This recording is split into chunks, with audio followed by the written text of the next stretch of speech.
It started like a whisper from deep space, a low hum detected by old satellites orbiting beyond the asteroid belt. No one paid much attention.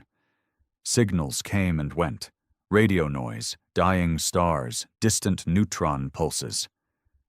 But this one? It didn't go away. It got louder, clearer. And then one day, it answered back. By the time Earth's Unified Intelligence Coalition figured out the transmission wasn't random, it was already too late. A fleet was approaching, not just probes or scouts, real warships, hundreds of them, big enough to black out parts of the Martian sky when they passed. Mankind had barely finished arguing over lunar borderlines, and now here we were, staring down a full-scale alien invasion. The aliens called themselves the Drakon. Tall, metallic-skinned, multi-limbed creatures with eyes like glowing embers and voices like cracking thunder. They didn't come to talk. They didn't send diplomats. Their first message was a live feed of a mining colony on Europa being melted to slag, while the workers screamed into silence. The Drakon saw us as ants, primitive, divided, petty, a resource to be harvested, not a species worth respecting. What they didn't know was Earth had changed. Slowly, over decades, after nuclear brushes and climate collapses, the nations of Earth had unified under necessity. Not out of love, but survival. We didn't like each other much, but we'd learned how to fight as one. And when the stars lit up with those damn alien ships, something ancient woke up in us. Not fear, not surrender, rage. The Mars colonies were the first line. They didn't stand a chance. Civilians, engineers, scientists, slaughtered or turned to ash in seconds. But one outpost managed to get a distress signal out before the Drakon silenced it. That was all Earth needed. Operation Ash Dawn was born within hours, the greatest military force ever assembled, not led by any one country, but by the collective command, made of humans who knew how to fight and had nothing left to lose. AI pilots, orbital railguns, fusion bombers, mech legions launched from secret bases buried beneath Antarctica and the Sahara. The moon became a weapons factory overnight. But what really changed the game was the Lancer. Nobody knew his real name, just that he was a Martian-born ex-miner turned soldier. He'd been on that first outpost that sent the distress call. Only he survived. Burned, half dead, missing a leg, eye, and half his ribs. But when Earth got him back, he didn't ask for peace or rest. He asked for a warship and vengeance. He got both. The Lancer didn't lead from command rooms.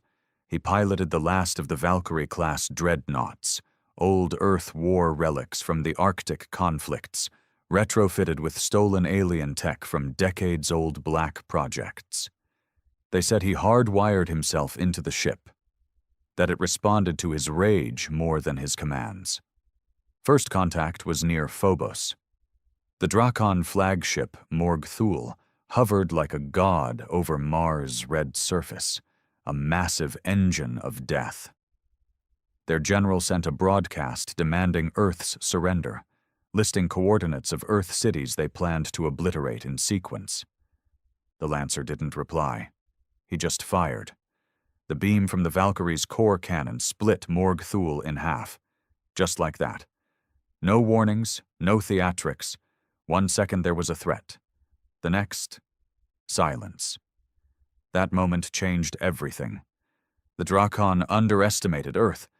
They thought we'd scatter, kneel, but they hadn't accounted for the fact that humans, once united by hate and grief, don't stop, especially when we smell blood. Mars became the battleground. Not Earth. Humanity didn't wait for them to reach our cities. We took the fight to space, to their front lines, to their leaders, to their gods. And that's where it began. The longest, bloodiest, most glorious war in the history of both species. One that would remind the universe that humanity wasn't prey. We were the apex predators, and we were just getting started. The battle over Mars was supposed to be a massacre, but not the way it turned out. After the Lancer obliterated Morg Thule, the Drakon command structure buckled. They didn't expect resistance that strong, that sudden, and for a moment, a fraction of a second in the silence of space, they hesitated. Humanity didn't. Within 6 minutes of that first strike, Earth launched Retribution Protocol Echo.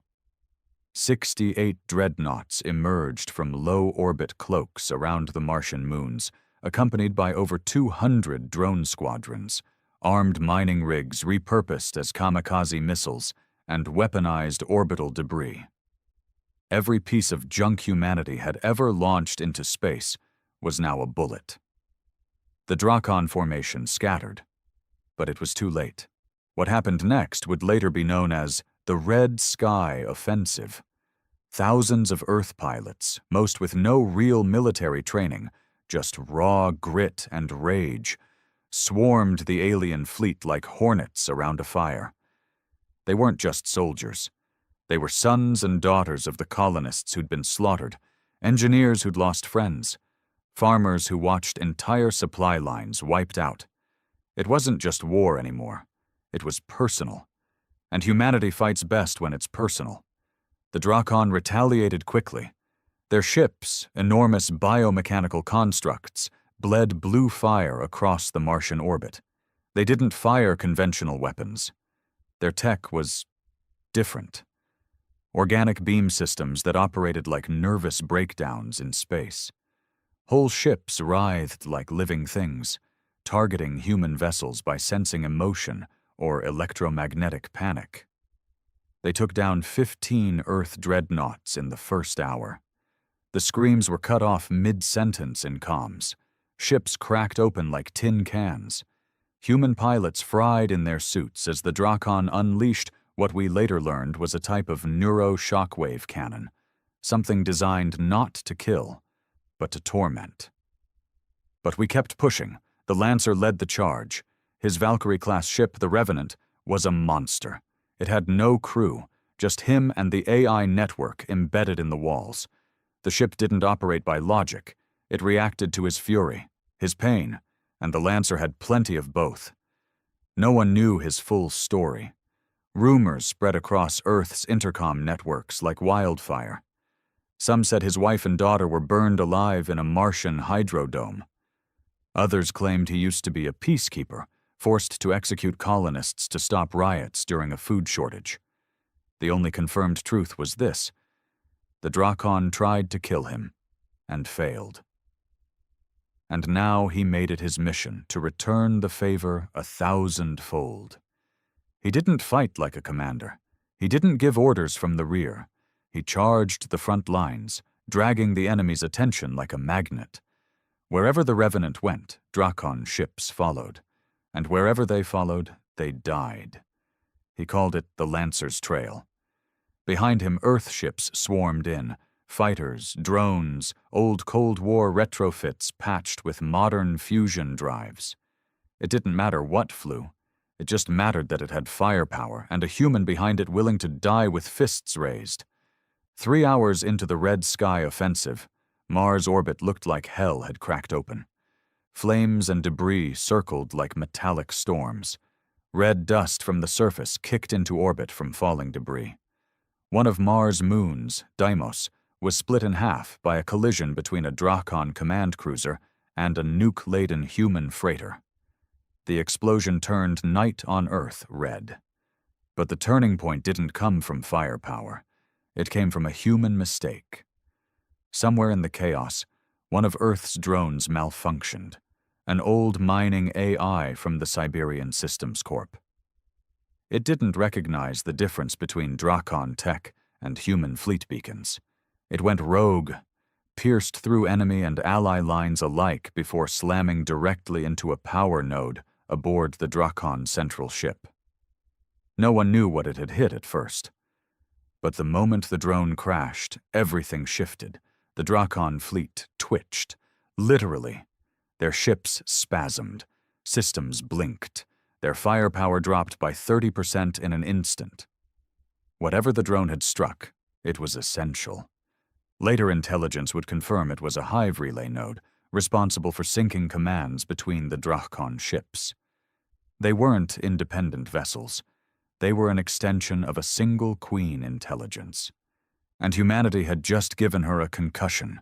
The Revenant saw it. And so did the Lancer. "Drive it through," he growled into the open comms. "All of it, now." No protocol, no chain of command, just a single sentence. And everyone obeyed. What followed was 24 minutes of the most savage, uncoordinated, glorious violence ever seen in human history. Pilots flew into alien vessels without shields, emptying plasma cells and torpedo racks point blank before detonating. Human bodies drifted in frozen orbits, faces locked in screams, still holding the controls of fighter jets glowing with residual reactor heat. One Earth soldier, Captain Juno Reyes, took control of an abandoned mining freighter on a decaying orbit and drove it straight through a Drachon battleship using nothing but reverse thrusters and a prayer. She became a martyr and a legend in the same hour. By the 6th hour, the sky above Mars fell silent. The Drachon fleet had been decimated. Over 70% of their ships were destroyed, disabled, or fled. The few that escaped began transmitting encrypted retreat signals back toward the direction they came from, beyond Jupiter's shadow. But humanity wasn't done, not the Lancer, not Earth. For the first time in its bloody, fractured history, Earth held a vote that passed with full global consensus. The question, do we wait for them to return, or do we chase them to the ends of space and end this war forever? The answer was unanimous. So began the Burn-Back campaign. The Earth fleet, ragged, scorched, low on fuel, and missing over 30,000 souls, left Mars and pursued the Drachon homeward. But this wasn't revenge anymore. It was justice. The surviving alien prisoners were interrogated, if you could call it that. The Drachon didn't speak in words. They spoke in memory imprints, psychic pulses that had to be decoded by a human-Drachon hybrid AI system developed overnight in a Russian lab using salvaged tech from Morg Thule. From these broken memories, humanity learned two terrifying truths. Earth had been targeted not because it was valuable, but because it was easy. The Drachon considered our solar system unclaimed, uncivilized, and rich in elemental matter. Their plan had been to harvest our planets, strip them, convert Earth into a processing station, and extinguish humanity within 30 days of first contact. We were not their first conquest. They had done this before, to others. Species across distant galaxies, some more advanced than us, all gone, all vaporized, enslaved, or dismantled for raw DNA. That was the Drachon legacy, a galactic predator feeding on weaker species. But they made one mistake. They thought humanity was weak. They didn't understand that our history was carved in war, that our civilizations were built on the bones of conquest, resistance, and revolution, that we had survived plagues, floods, nuclear winters, and worse, not because we were noble, but because we were stubborn. We never stop.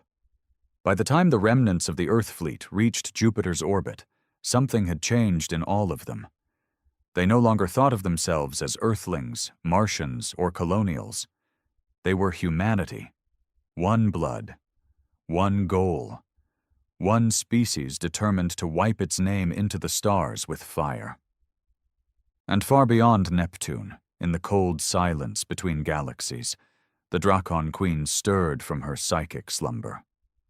She was afraid, for the first time in 10,000 years, because something ancient had risen in the dark, something hungry, something human. The void between Jupiter and Neptune was nothing but blackness broken by specks of dead light and ancient rock. For most of human history, that distance was a number, some unreachable factoid in astronomy books. But now it was the graveyard trail for the survivors of Mars, and they were headed straight into it, bleeding and burning, aboard ships never designed to travel that far or to kill that well. They called it the Hollow Corridor. The Earth fleet, what was left of it, was a mess. No one sugar-coated it. Over a third of the vessels had lost primary power. 2/3 of the fighter class had run out of full fuel cells, and many had resorted to harvesting frozen hydrogen from asteroids and even their own coolant systems to stay alive. Medbays were jammed.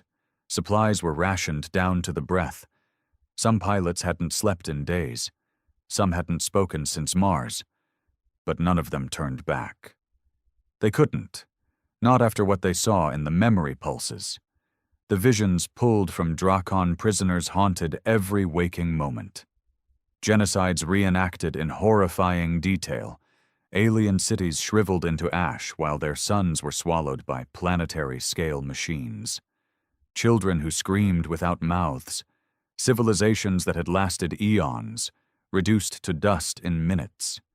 They had names humanity couldn't pronounce, homes across systems light years away, and none of them survived contact with the Drakon.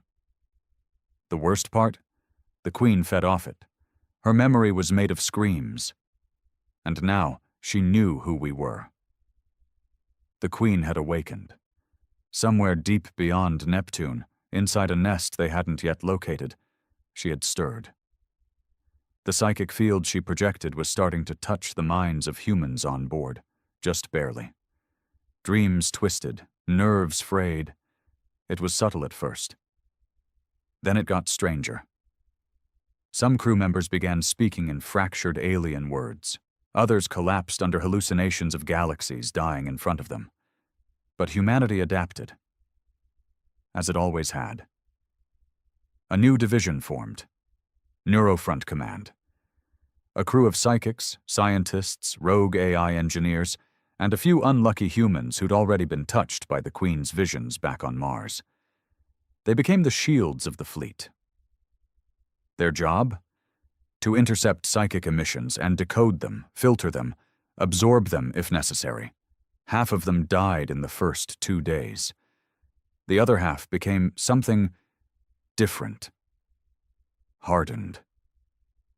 Some claimed they could now see the Queen's thoughts, like ripples on black water. "She knows we're coming," said one. "She's preparing her womb for war." It was Lieutenant Asha Malik who first identified the signal. She was a cybernetic tactician from Nairobi, enhanced after the Equator riots with neural lattice work that made her faster than most AIs. She wasn't supposed to be on the front lines, but like everyone else in this war, she'd lost too much to stay behind. Asha noticed a repeating pattern in the psychic static, like an echo bouncing off invisible walls. Using deep mind analysis, she reconstructed the source. What she found wasn't a ship. It was a planet. The Drakon homeworld wasn't a world at all in the traditional sense. It was a mobile fortress, a broken, mangled orb of bone and steel slowly orbiting nothing. A rogue planet, blackened and shielded from detection. It floated in interstellar cold, lightless and silent, like a god's corpse, and it was heading toward Earth, not quickly, slowly, deliberately, like a predator stalking its prey from the shadows. If Earth hadn't hit back at Mars, they wouldn't have even known it was coming. But now they did. And so the plan changed. Humanity was no longer defending. It was time to invade. The Lancer, still alive, still welded into his ship, blood pumping through artificial veins, was the first to break the silence after Asha's report. "We hit it before it finishes waking up." Nobody questioned him. The Revenant had become the flagship by de facto.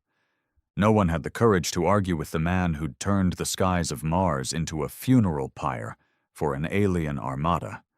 But it wasn't just courage that led them. It was fear. If the Drakon homeworld reached Earth's system, it would wipe the planet clean within weeks. Humanity had only seen scout fleets so far. The real power was inside that mobile womb of darkness. And deep within its core, the Queen waited with an army of monsters that hadn't yet been unleashed. So the new mission became clear: intercept the planet before it reached acceleration range. There was only one window, an intercept zone beyond Neptune's frozen orbit, where the homeworld passed close enough to lock a direct assault trajectory. If they missed that chance, it would be out of reach until it was too late. They had 6 days. The Earth fleet limped forward. Every engineer worked triple shifts. Civilians were recruited as pilots. AI systems were pulled from deep storage and reactivated. Ships once meant for exploration were converted into floating bombs. Humanity was running out of time. On the 4th day, they saw it, the Drakon homeworld, a sphere so massive it eclipsed background stars, wrapped in a lattice of dead ships and metallic bone. Towers jutted from its surface like jagged teeth. Chains of broken satellites and corpses hung in its orbit like ceremonial flags. It pulsed faintly, alive, breathing. The psychic field was overwhelming. Dozens of crew members collapsed from the pressure. One captain, Commander Luis Zhao, walked into the airlock and vented himself into space, whispering, "She's inside me," before hitting the button.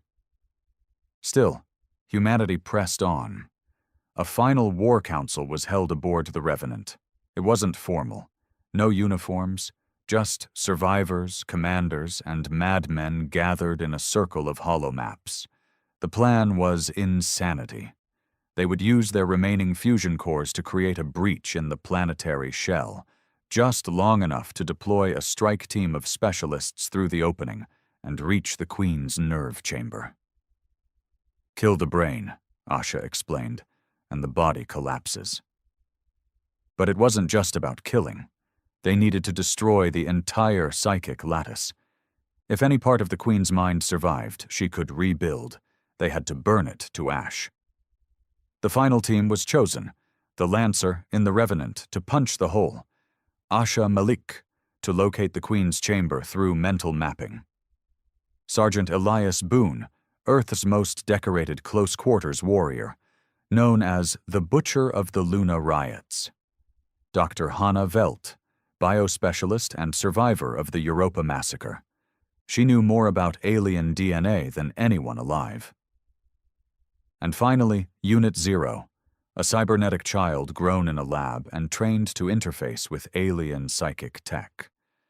They said she'd never spoken a word, but could hear the thoughts of stars.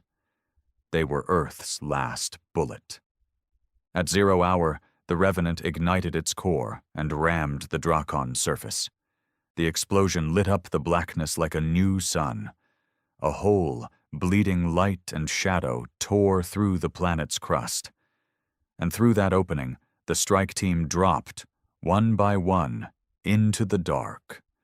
What waited for them inside wasn't a city, it wasn't a ship, it wasn't even technology, it was a tomb. Miles of flesh and steel, corridors that pulsed like arteries, alien screams echoing without sound, and everywhere, bones, piled, Hungarian arranged in shapes that made no sense. The Queen didn't build, she harvested. She had no civilization, no culture. She fed.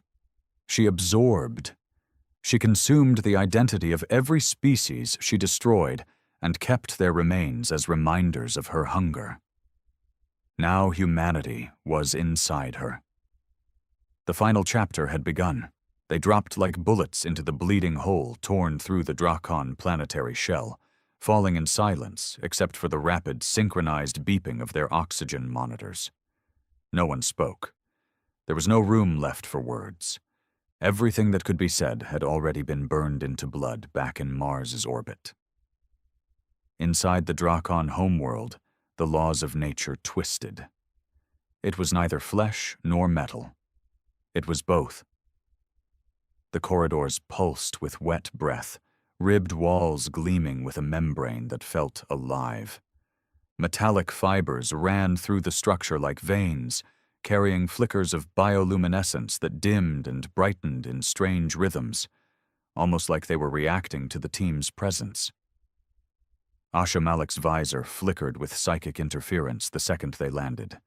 Her neuronet screamed warnings in 7 languages, but she ignored them. She was already too deep into the planet's lattice. She could feel it pressing on her temples, the Queen's mind brushing against hers like a spider testing the edge of its web. "She knows," Asha whispered. The Lancer didn't even look back. "Good." The team moved fast, following the pulse maps Asha had reconstructed based on the alien memory echoes. It wasn't a direct path. Nothing in the Queen's lair was. The walls rearranged themselves. The floor shifted like breathing lungs. Doors opened not with keys but with fear. Elias Boone had to kill a corridor just to pass through, stabbed it in what looked like a heart until it stopped twitching. They didn't talk about what they saw as they moved deeper. It wasn't worth the mental scars. Rooms filled with preserved faces, trophies etched into bone, stasis chambers holding creatures that looked like humans but weren't. Some with skin flayed into symbols, others trapped mid-scream, their eyes still alive. In one chamber, 1 billion tiny whispers floated on the air, voices of the dead, encoded in psychic frequencies, looping the moment of their death over and over again. Sergeant Boone gritted his teeth. "This ain't a ship. It's a damned haunted womb." Asha corrected him. "It's a nervous system. The entire planet is her body. We're inside her now. She's watching from every angle." The deeper they went, the harder it became to distinguish reality from hallucination. Boone saw his mother in one of the walls, dead 30 years, now reaching out to him, calling him by a childhood nickname. Asha kept blinking and seeing flashes of Earth cities in flames. Nairobi, Beijing, Seattle. All leveled, and the Queen's voice whispering, "This is mercy." Even Hannah Velt, who'd dissected alien corpses and watched her own daughter drown in Europa's melting ice, felt herself slipping. Her data lens displayed figures that weren't real. She started muttering gene sequences aloud, ones that didn't exist in any Earth genome. Only 2 members of the team seemed immune. The Lancer, whose mind was so broken and soldered back together with rage that the Queen's whispers couldn't find a grip. And Unit 0. The child floated silently at the rear, her feet never quite touching the ground, eyes glowing faintly with the same blue hue that pulsed through the walls. Her presence unsettled even the Queen. The whispers quieted when she passed. They reached the core spine in 5 hours. Time meant nothing in this place, but their bodies felt every second. The core was a massive vertical shaft that ran through the center of the Drakon homeworld. It resembled a spinal column made of pulsating crystal and bone. Tendrils ran up and down its length, neurons transmitting pain, memories, and hate in equal measure. At the base was the cerebral podium, where the Queen's consciousness pulsed, still cocooned, still not fully awake. They were almost there. But the planet wasn't going to let them pass without a fight. The floor tore open, birthing creatures that didn't crawl. They slithered in reverse, as if time was broken around them. Humanoid shapes with multiple heads, rib cages that opened sideways to reveal spines that shot bone daggers, and faces made of screaming mouths. Boone didn't hesitate.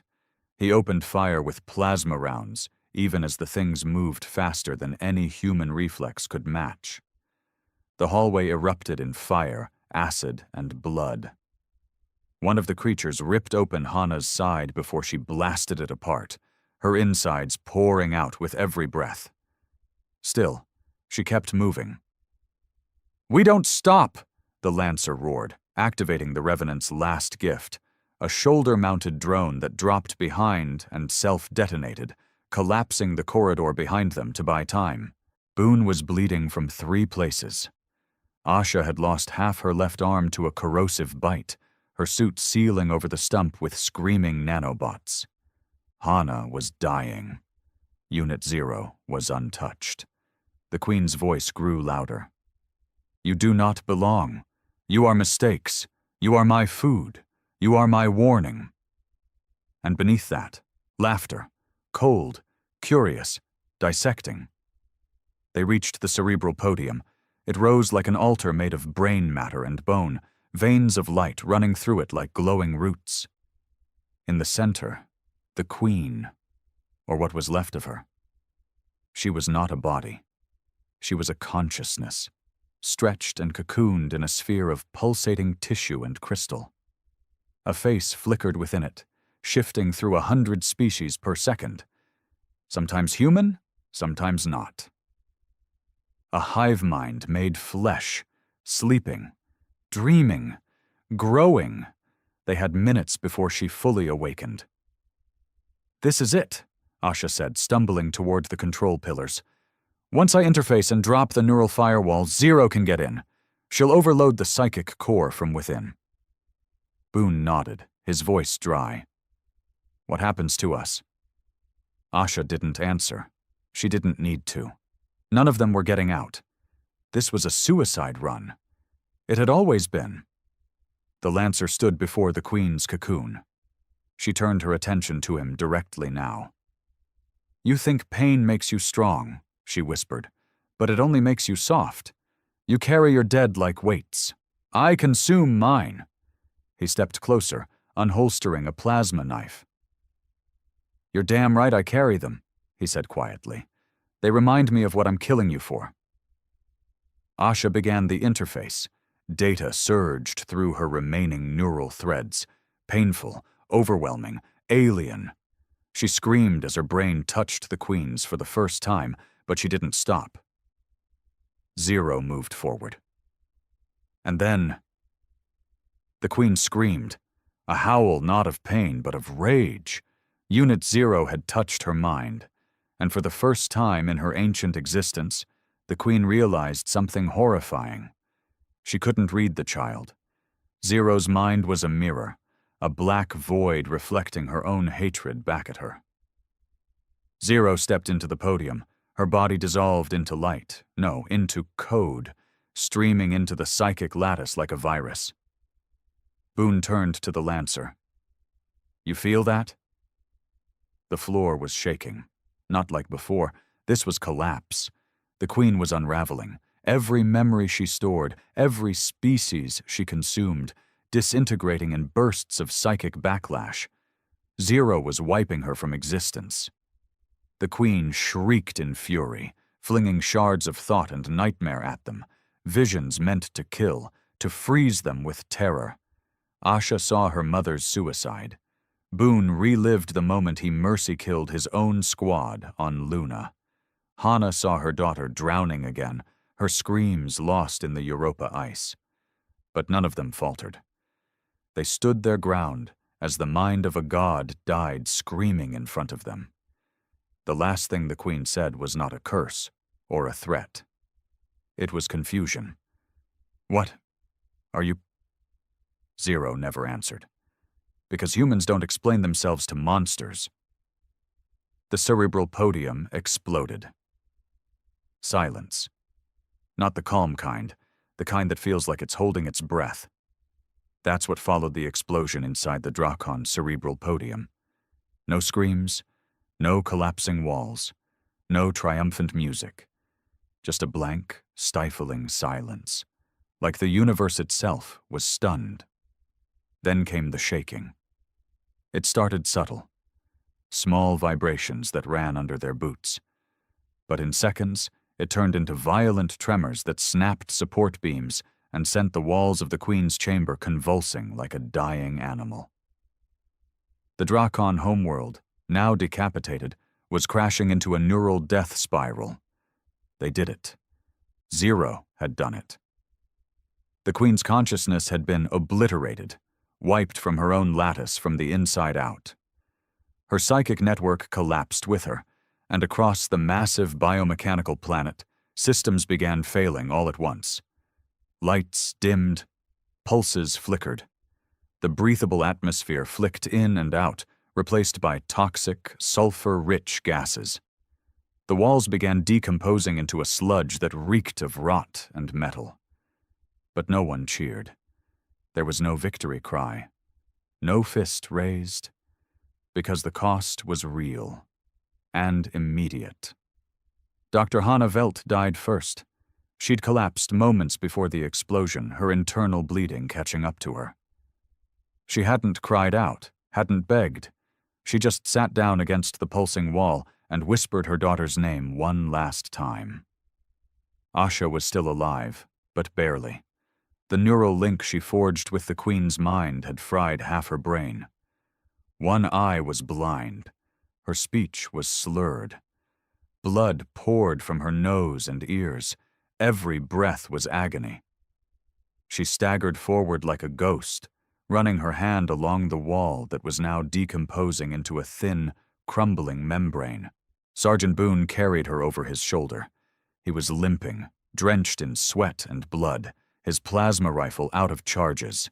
A bone fragment was lodged deep in his thigh, but he kept walking, grunting with each step like he was dragging hell itself behind him. The Lancer led the way, silent, steady, burning with purpose. He didn't look back. He didn't speak. He just moved, each step a hammer of defiance against a dying god's tomb. But where was Zero? Gone. Dissolved into the network.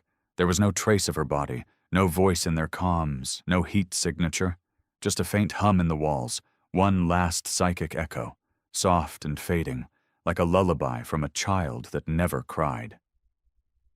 She knew, Asha mumbled weakly, as Boone dragged her along a collapsing corridor. She knew she wouldn't come back. The Lancer paused for just a second, his fist clenched. But he didn't stop. They made it to the breach point where the Revenant's impact had carved through the Drakon surface. The path back was ruined. Half the entry tunnels had collapsed, and the gravity inside the planet was fluctuating in violent waves, sometimes lifting them off their feet, other times pressing them into the floor with bone-snapping force. Boone was barely staying conscious. He gritted his teeth, shoved Asha's weight higher on his shoulder, and kept going. "She's not gone," Asha muttered, her voice thin and breaking. "She's still in the lattice. She's watching." Boone shook his head. "The Queen's dead. You saw it." "Not the Queen," Asha whispered, her voice trembling. "Zero." Then the wall screamed. Not a sound. A psychic blast, deep, raw, primal, rushed through the corridors like a hurricane of thought. Boone and Asha both collapsed, hands to their heads, writhing. Even the Lancer stumbled, fists pressed against his helmet, teeth clenched in agony. Visions poured into them. Not like before. This was different. They saw the galaxy, our galaxy, stretched out in impossible clarity, billions of stars flickering like nervous thoughts. They saw Drakon vessels, hidden ones, still dormant in deep space, not yet activated. And they saw something else, a seed, a glowing orb pulsing in the very heart of the Drakon planet's core, a backup, a last fragment of consciousness, not from the Queen, but from something older, deeper, a failsafe buried beneath the Queen's mind like a parasite waiting for her to die. And now, it was stirring. Zero had not just destroyed the Queen, she had awakened something worse. The psychic wave ended as suddenly as it had started. The pain stopped. Asha passed out. Boone fell to his knees, blood running from both ears. The Lancer stood there, breathing hard, fists trembling. For the first time in his life, he didn't know what to do. The Revenant, now on emergency backup systems, was half buried in the rubble outside the breach point. Its AI was flickering, struggling to maintain integrity without its pilot plugged in. The ship's inner sanctum pulsed weakly, its reactor core smoldering. The Lancer helped Boone carry Asha inside. Medical systems engaged automatically, injecting stabilizers into both. Boone collapsed on the floor, whispering curses through clenched teeth. "She's not dead, is she?" he rasped. The Lancer didn't answer. He walked to the ship's control chamber and stared at the flickering holographic star maps, all of them now displaying the same symbol, a spiral surrounded by runes of light. The Drakon glyph for rebirth. The AI's voice finally cracked through the static. Warning: foreign consciousness attempting to interface with neural core. Source: unknown. Designation: entity 0.00. She wasn't dead. She had become the system. A moment passed. Then her voice rang out, no longer childlike, deeper, timeless. "I see it now. The Queen was just a shell. There's more, so much more, and it's waking up." The Lancer gritted his teeth. "Where?" The voice trembled slightly, filled with awe and something that sounded like fear. "Everywhere." The Lancer stared at the void outside the Revenant's shattered viewport. The Drakon planet was collapsing into itself, parts of it crumbling into orbit, others freezing in place. The psychic pressure was gone. The Queen's scream had ended. But now the galaxy echoed with a different hum, a deeper one. One that didn't feel like hate or hunger, one that felt like intelligence. Asha awoke hours later, connected to the ship's medbay, her brain stabilized with synthetic neurons. Boone was sedated beside her, his leg gone, but alive. She looked at the Lancer. His face was pale, eyes empty. "We were wrong," he said. Asha blinked, voice dry. "About what?" He turned to her, his voice low and cracked. "This wasn't the war." She frowned. He leaned forward. "This was the prologue." And far, far beyond the dying orbit of Neptune, lights began to blink on, one by one, in the cold blackness of space. Ships, planets, structures older than human thought, all connected, all watching, and all suddenly very, very aware of humanity. Back on Earth, they called it the silence, the moment when all known alien activity ceased. No more broadcasts, no more interference, no new threats from the stars. For 36 hours after the destruction of the Drakon homeworld, the entire solar system went quiet. Satellites stopped glitching. Psychic readings dropped to background levels. Humanity exhaled. For the first time in months. They thought the war was over.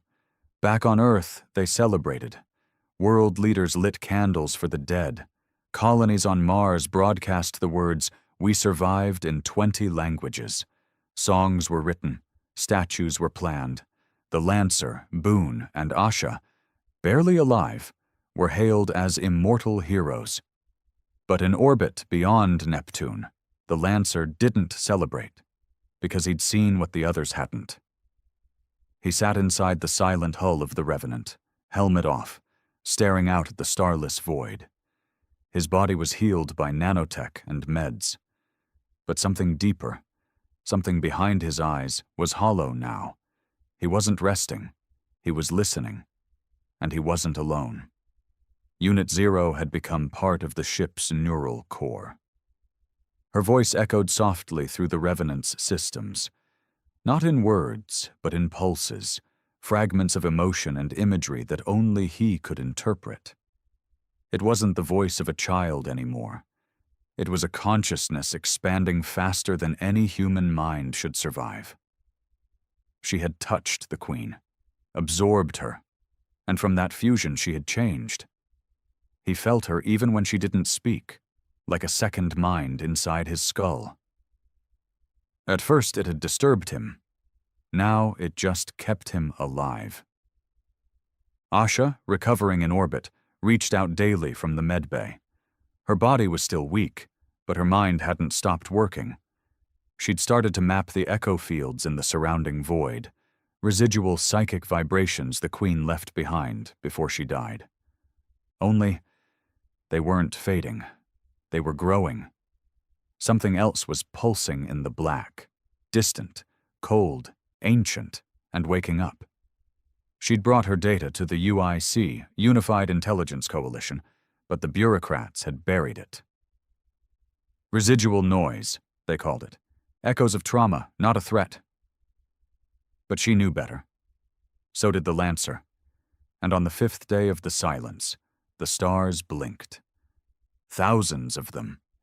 Not just one system or one corner of the galaxy. All across the sky, from Earth's poles to the frozen edge of Pluto, observatories began reporting the same impossible phenomenon. Stars. Flickering.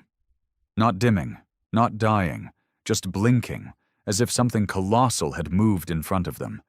Some suggested dust clouds, others claimed technical glitches.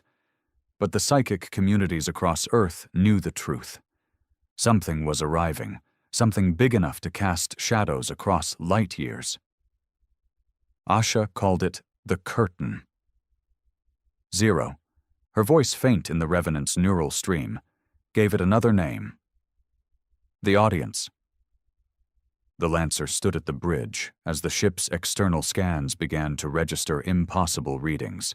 Space itself was folding, not warping like normal gravitational lensing, but creasing, as if a sheet of reality was being bent by fingers too large to see.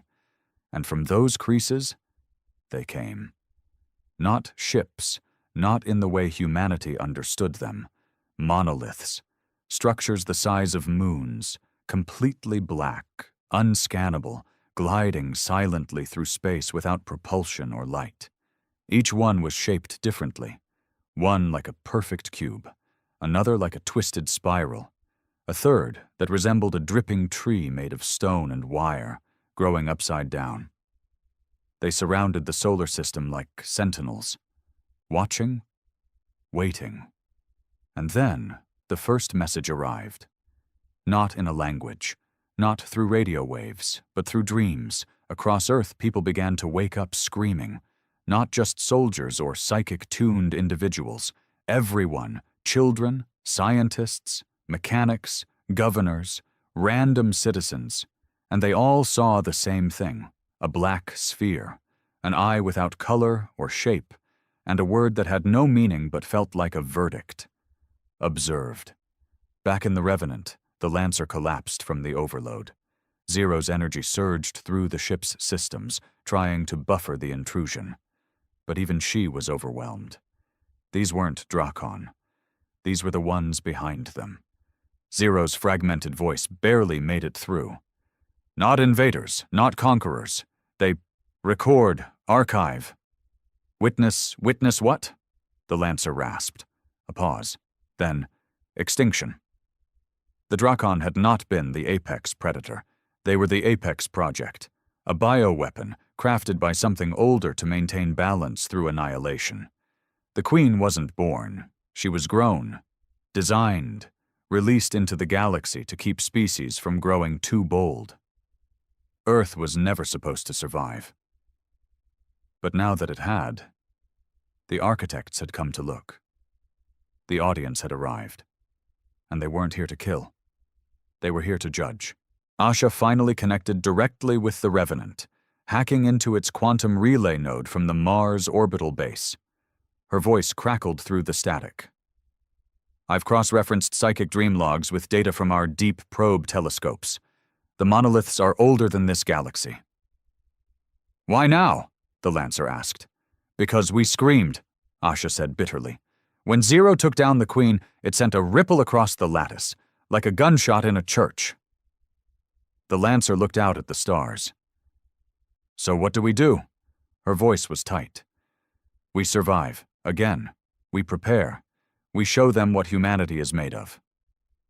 Boone, now fitted with a mechanical leg and back in service, joined the comms with his gravel voice. I don't care if they're gods. We made a Queen scream. We can make them bleed too. But Asha shook her head. This isn't about fighting. Not yet. First we listen. Over the next 3 days, the monoliths began to broadcast. Not thoughts, not commands, but memories. Visions of ancient civilizations, far older than Earth. species that had reached the stars, built wonders, challenged gods, and then vanished. All of them had faced this moment. All had stood where humanity now stood, and none survived. Until now. Zero's voice reappeared in the Lancer's mind, clearer than ever, stronger. "We have one advantage they never did," he frowned. "What's that?" A beat, a flicker of something like amusement. "Me." Zero had fused with the Queen's lattice, but she hadn't become the Drakon. She had adapted. She was still human, partly, but she now understood how the lattice worked, how psychic structures were built, how memory could be used as a weapon. She had become Earth's first post-organic intelligence, a mind that could exist within data, within gravity, within dreams. And she had a plan. "If they came to judge, we'll give them a spectacle, a reason to fear us." "What do you mean?" the Lancer asked. Her answer chilled him. "We'll show them what happens when prey learns how to evolve." At that moment, across Earth's colonies and orbital stations, something began to stir. Those who had survived psychic contact with the Queen were changing. Small things at first, faster thought, sharper instincts, dreams that bled into waking moments, new languages forming in the back of their minds. The Queen's death hadn't just ended a war, it had changed humanity. We weren't just survivors anymore. We were something new, something becoming. They called the plan the Signal of Fire, not a broadcast, not a plea, a message, one forged from memory, pain, rage, and evolution. A message not sent in words, but in the most primitive and powerful force the universe recognizes: survival. Earth had never been more silent than in those final hours before transmission. Every city, every colony, every ship fell into a unified hush, listening, waiting, preparing to speak to something far older than their stars. But first, they had to construct the voice. Zero was the key. Her consciousness, fused with the Queen's ruined psychic lattice, now existed between dimensions. She wasn't a ghost, nor a program. She was a new kind of being, half human, half system, with the instincts of Earth and the awareness of something far, far older. Her presence could stretch across gravitational fields, tunnel through frequencies, and echo through electromagnetic pulses. She became the template, the flame in the dark. But even she couldn't speak to the audience directly. They didn't listen with ears. They didn't understand syntax or language. They processed patterns, observed outcomes across millennia, filtered through the psychic residue of civilizations that dared to rise. To speak to them, humanity had to become a pattern worth fearing. It was Asha Malik, half-conscious, mind-bound in neurofiber prosthetics, who realized what they needed to do. "We don't tell them who we are," she whispered from the medbay. "We show them." A signal composed not of light, not of math, but of memory. A synthetic psychic burst, a reenactment of humanity's rise, struggle, rage, and refusal to die. Filtered through Zero's new neural lattice, powered by every survivor who had been touched by the Queen's consciousness. Pain, war, evolution, defiance. Boone put it more simply: "We're gonna punch 'em in the mind with everything we are." The Unity Tower, Earth's tallest structure, equipped with the largest energy core on the planet, was repurposed into the launch point. All psychic-touched survivors, now called the Awoken, were gathered from every corner of the system and linked into a shared neural relay. Not all would survive the connection, but every one of them volunteered. They sat in chambers surrounded by cold steel and humming machines, needles in their arms, neural jacks in their spines. Some cried, some laughed, others said nothing at all, but they all carried one thought: we are the fire now. Zero synchronized her consciousness with the relay at exactly 0400 UGT. The Lancer stood outside the Unity Tower, watching the stars with his arms crossed, the new battlesuit glistening in the moonlight. He didn't know what would happen next. None of them did. But as the tower's spires lit up, blue veins of energy pulsing through its core, he felt it. A tremble, not from the earth, but from the sky. The signal launched. A blast of synthetic psychic force, forged from the minds of over 3,000 awoken, shaped into a construct of thought and fire, powered by the soul of a species that had clawed its way from dirt into the stars. It wasn't clean, it wasn't perfect, but it was real. It surged outward, past the moon, past Mars, past the orbit of the broken Drakon world. It raced toward the monoliths that circled the solar system like silent gods. And then, it hit. Across space, the monoliths pulsed. For the first time since they had arrived, they moved. They didn't fire. They didn't speak. But their silence broke in another way. One by one, they projected a response. Not into Earth's skies, not into its systems, but into the minds of every awoken still connected to Zero. They called it the Chamber, a psychic construct, a shared hallucination unlike anything humanity had ever experienced, a perfect white room, infinite and blank, where each human stood alone, and yet together. And in front of each of them stood a figure, not a monster, not a Drakon, a mirror, a perfect, silent version of themselves. The audience didn't communicate through words. They forced you to face yourself. And then they judged. Asha stood in that white void, staring at herself. Her reflection blinked once, then stepped forward. It whispered the words that echoed in the minds of every participant. "You were meant to break." She answered without hesitation. "Then I was built wrong." The reflection smiled. Just slightly. Boone saw his reflection, scarred and hollow-eyed, standing over the bodies of those he'd killed in Luna. The ones he'd mercy executed when oxygen ran out. "You enjoyed it," the mirror said. "No," Boone growled. "I didn't flinch, that's different." And still, the reflection didn't attack. It only watched, recorded. The Lancer wasn't connected to the network, but somehow he felt it. He watched the sky as the monoliths pulsed. Not in anger, not in curiosity, in calculation. They were evaluating the entire species, and for the first time in millennia they hesitated. Because what they saw wasn't prey. Not anymore. They saw chaos, unpredictability, potential. They had watched countless civilizations rise and die, but none had ever taken the weapon they were given, the Queen, and turned it into a mirror. None had ever used their own extinction as fuel to change, to evolve. Zero pulsed across the lattice like wildfire, reaching out, touching the monoliths with her thoughts. "You sent her to end us." No response. "We turned her into a beginning." And still, they watched. But their walls trembled, just slightly.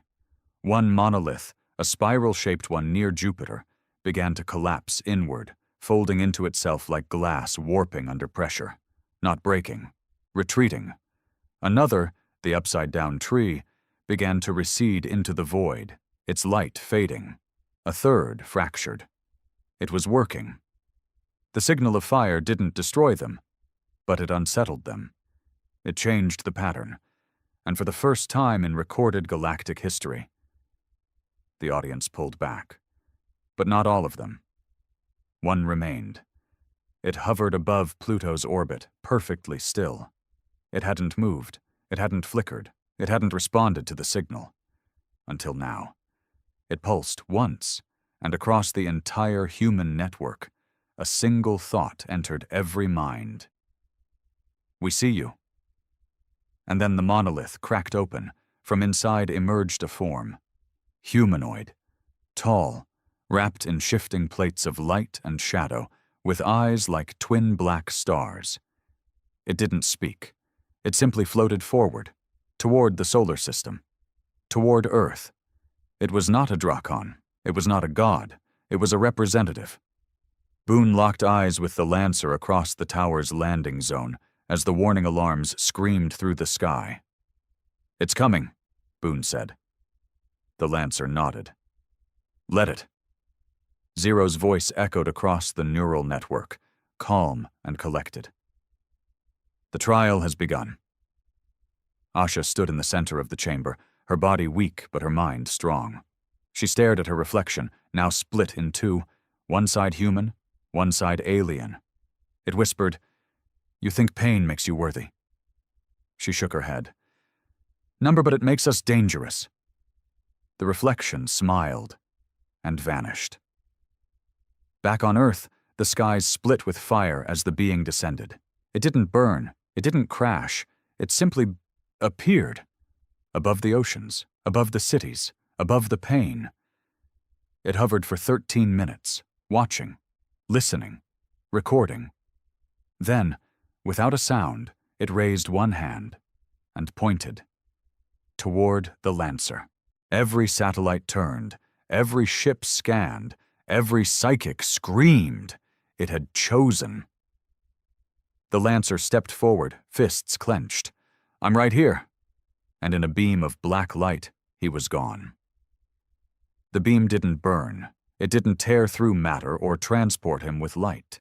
It simply rewrote reality. One moment the Lancer stood on Earth's surface, boots grounded in scorched soil, watching the sky burn. The next, he was floating, weightless in a space that wasn't space.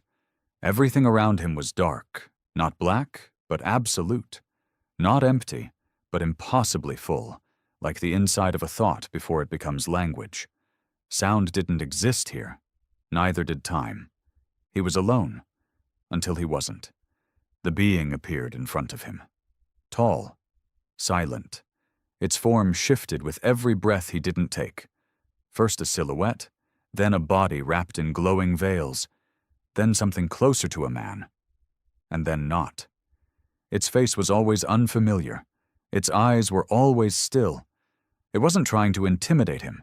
It didn't need to. It simply existed. And then, a voice. Not heard, but felt. "You are the Vector." The Lancer didn't flinch. "You could have picked a diplomat. Diplomats do not bleed." He took a breath, even though he didn't need one here. "So what now?" "You pass judgment?" The figure said nothing for a long while. Then, "You are aberration." Images exploded into the Lancer's mind, visions of Earth's history, compressed into moments. Fire, stone, blood, machines, music, war, a species clawing its way out of extinction only to build its own, over and over. He saw the Drakon Queen, first created, then unleashed. A tool, a shepherd of annihilation. Not out of hatred, but as part of a system. A test. The galaxy had rules, thresholds, growth patterns. And when a species broke them too fast, too wildly, they were culled. But Earth, humanity, they had refused. Refused extinction, refused submission, refused even understanding. And worse, they had turned the tool into something new. Zero, a hybrid thought, a mutation in the lattice. The Lancer stared at the being. "You built her. You threw her at us like a test dog, and we broke her teeth. She was never meant to return. And yet, she does." He felt Zero in the back of his mind, still alive, still linked, burning quietly through the shadows of this void. The being's presence grew colder. "The function was not for you to succeed. It was to illustrate your limit. All others obeyed it." "And we didn't," the Lancer said. "No." A pause. "You became recursive?" He almost laughed. "You're scared." The void pulsed. The being didn't move, But something deeper reacted, an ancient rhythm disrupted, a perfect equation that had found its first unsolvable variable. The Lancer stepped forward, fists clenched. "You don't understand us. You can record all the memories you want, judge all the dead civilizations, but you never fought a species that turned survival into a religion. We don't die quiet. We burn. We bite back." The being's eyes flickered with light and storm. "You should not exist. You multiply your errors. You reject refinement. You evolve from trauma." The Lancer snarled. "Damn right we do. Our bones are made from mistakes." Silence. Then came a sound, not in the void, but inside him. A deep, low hum that vibrated through his atoms. It was the protocol beginning. Final judgment. He felt his skin tingle. Blood thickened. Bones grew heavier. Not pain, but pressure, like being measured by an ocean made of thought. And then, a choice. In his mind's eye, a door appeared. On the other side, Earth burning. Cities turned to ash, colonies shattered, the species extinguished without scream or resistance, and beside it, another path. One where Earth survived, but changed.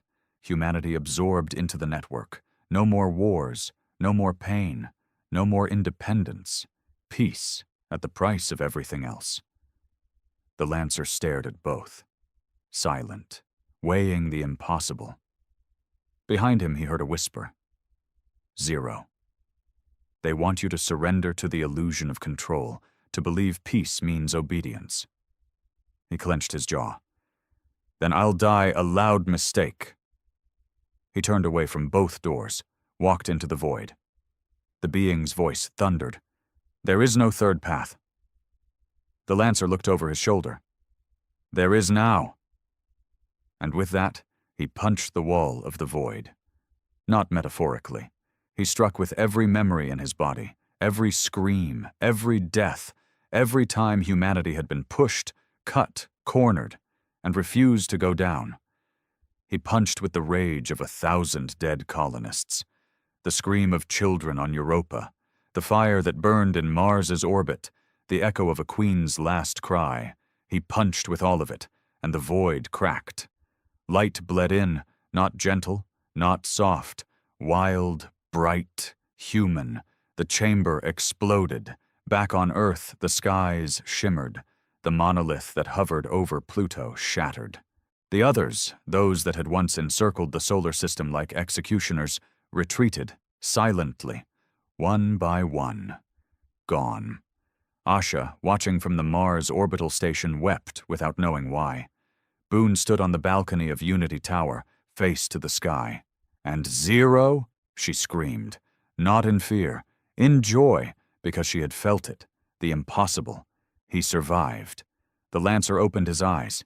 He was back on Earth, same spot, same boots, knees in dirt, but the air smelled different, lighter, like something massive had just passed over and left the sky untouched. A child ran past him, laughing. He looked up. The stars were still there. The sun still rose. Humanity had not been wiped away. They had been seen and chosen. Not for obedience, not for extermination, but for the only thing the galaxy had never offered before.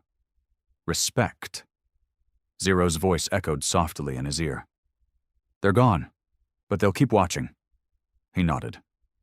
Let them. In the days that followed, Earth changed. The monoliths were gone. The threat passed, but not forgotten. The Queen's remains were buried in orbit around Neptune, sealed in a black vault of thought steel, guarded by the Revenant, now restored, now legend. The Awoken slowly reintegrated. Some couldn't handle the dreams. Some became guides. All were honored. Zero remained everywhere and nowhere, her mind part of every system, every ship, every whisper of static. A ghost in the machine, loved, feared, eternal. The Lancer? He disappeared. Some say he walked into the Arctic winds and never came back. Others claim he still pilots the Revenant beyond the Oort cloud, watching for the next ripple in the dark. Asha wrote it down in her final report. "We won nothing. We proved everything. They came to conquer. But we taught them to remember us.